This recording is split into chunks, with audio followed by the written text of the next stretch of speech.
Full සුමතුපාල මහත්මයාණෙනි,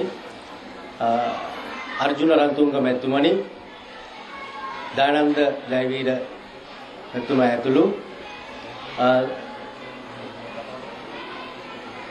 Mahinda විද්‍යාලීය ආචාර්ය මණ්ඩලයේ සියලුම සමාජික මහත්වරුන් සහ ආරාධිත පාසල්වල සියලුම විදුහල්පතිවරු සහ ආචාර්ය මණ්ඩලයේ සහෝදරයන්ගේ අවසරයි. මහින්ද විද්‍යාලීය ආදි ශිෂ්‍ය සංගමය, රිච්මන්ඩ් විද්‍යාලීය ආදි ශිෂ්‍ය සංගමයේ ඇතුළු සියලුම පාසල් නියෝජනය කරමින් පැමිණි ආදි ශිෂ්‍ය මහත්වරුනි, දායවර දරුවනි,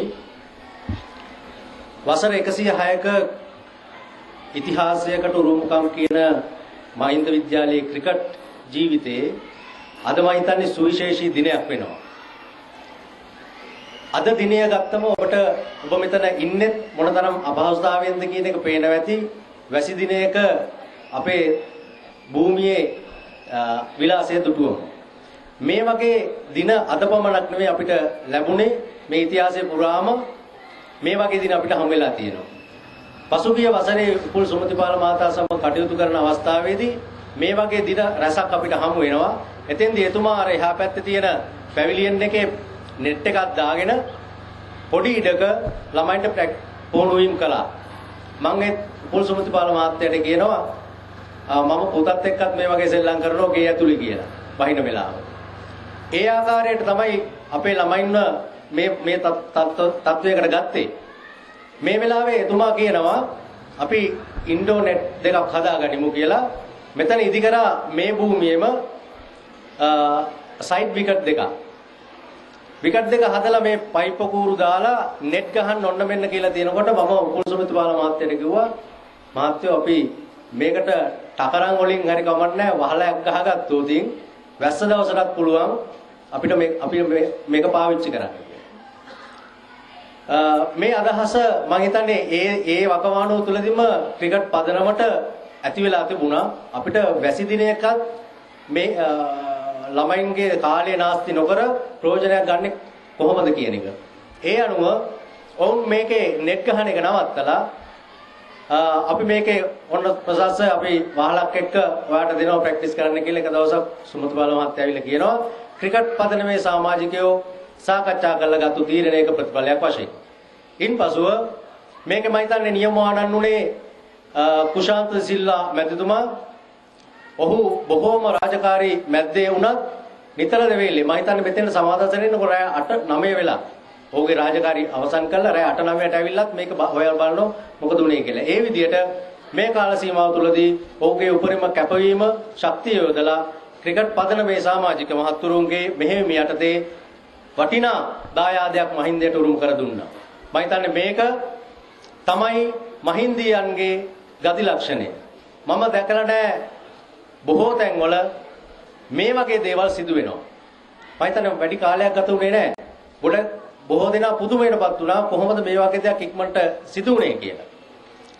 ඉතින් මේකේ ඇත්තටම මම මෙතෙන්දී සඳහන් කරන්න ඕනේ මේකේ ප්‍රයෝජනය තියෙන්නේ මහින්ද විද්‍යාලයේ ක්‍රීඩකයන්ට පමණක් නෙවෙයි. මම හිතන්නේ අපේ සහෝදර පාසල රිච්මන්ඩ් විද්‍යාලයට උනත් මේක ලොකු ශක්තියක් වේවි. ඔවුන්ගේ ක්‍රීඩා ජීවිතයේ අභිවෘද්ධිය උදෙසා අපි ලෑස්ති මේවා ෂෙයා කර අපි බෙදා හදා ගන්න. අසල්වැසි පාසල් සමගත්. ඒ නිසා ඔබ උරුම කළ දුන්නේ මහින්දයට ඉතාමත් සුවිශේෂී වටිනාකමකින් යුත් දායාදයක්. ඒ නිසා නැවත වතාවක් මම මහින්ද විද්‍යාලයේ ක්‍රිකට් පදනමට ස්තුතිවන්ත වෙනවා මේ වගේ කර්තව්‍යයක් ඉටු කිරීම සම්බන්ධයෙන්. අපිට අමුතුවෙන් කිය යුතු කෙනෙක් නොවේ. මොකද අපි කවුරුත් ඉතාම ආදරය කර ප්‍රවීණ ක්‍රිකට් පුහුණු කරුවෙකු ලෙස නම් දරා සිටු මා හිතන්නේ අර්ජුන රන්තුංග මැතිතුමා කිව්වා. එතුමා කිව්වෙත් මෙම ජී.ඩබ්ලිව්.ටී. සිල්ලා මැතිතුමා අපිට අපේ රටේ සිටි විශිෂ්ට ප්‍රවීණම ක්‍රිකට් පුහුණු කරුවෙකු ලෙසයි. අපි පොඩි කාලේ අපි දුටුවේ එතුමා ඊ타ත්ම ප්‍රවීණ ලෙස ඒ හැසිරුවපු හැටි. මොකද එතුමාගේ තිබුණා අංග දෙකක්. ඒ මූලික අංගය තමයි විනය.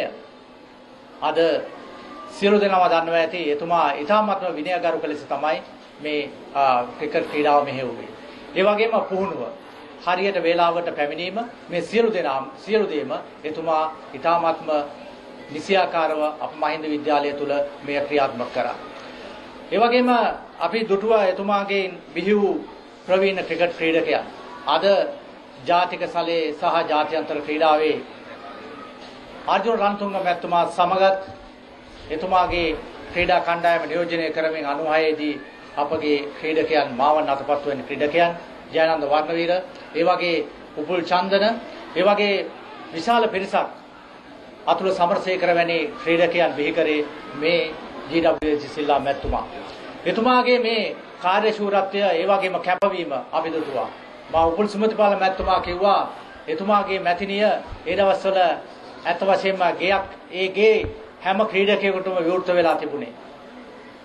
සෑම දෙයකටම එතුමා ක්‍රිකට් ක්‍රීඩකයන් සමග තමයි හිටියේ. අනාගතයේ සැලසුම් කරමින් අප විද්‍යාලයේ ක්‍රීඩා උන්නතියට ඒ වගේම සමස්ත සහයෝගය දෙන සියලුම ආශිෂයන්ට මේ අවස්ථාවේදී අපගේ ප්‍රණාමය පිරිනමන්නේ මා මේ අවස්ථාවේදී නිහඬව ස්තුතියි.